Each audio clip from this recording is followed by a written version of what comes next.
अस्सलाम वालेकुम नाज़रीन, मैं शुएब अली उमरानी ऐं तव्हां ॾिसी रहिया आहियो BR टाइम न्यूज़। सभ खां पहिरियों शामिल कंदासीं हीअ रिपोर्ट। डिप्टी स्पीकर रोलिंग के खिलाफ केस में फुल कोर्ट की तश्कील मुतालिक वकीलन जा दलील मुकम्मल अदालत समाअत में एक भेरो ॿीहर वक़फ़ो करे वरितो।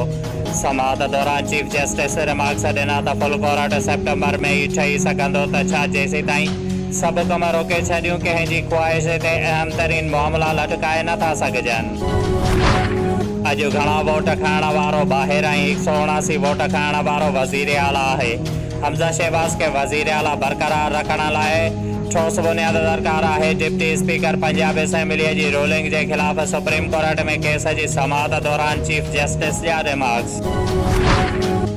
जेकॾहिं बार बार एक ही बेच में जज ईंदा आहिनि त उन इल्ज़ाम के फुल कोर्ट ज़रिए मुस्तरद करे सघिजे थो। डिप्टी स्पीकर रोलिंग के खिलाफ केस में डिप्टी स्पीकर दोस्त मज़ारी के वकील इरफान कादर जा दलील।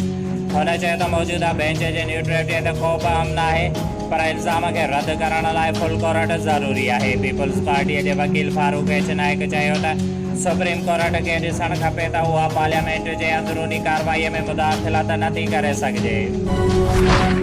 फुल कोर्ट ठाही वञे माइनस PTI मुल्क के तमाम वॾियुनि जमायतुनि जो सुप्रीम कोर्ट का एक ही मुतालबो।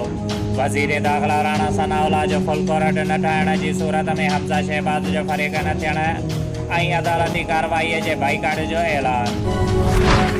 फुल कोर्ट ते PTI के एतराज़ न है। तहरीक इंसाफ के रहनुमा फवाद चौधरी जी मीडिया से ॻाल्हि ॿोल। हुन चयो त चीफ जस्टिस पाण फुल कोर्ट ठाहिणु चाहे त ठाहे वठे।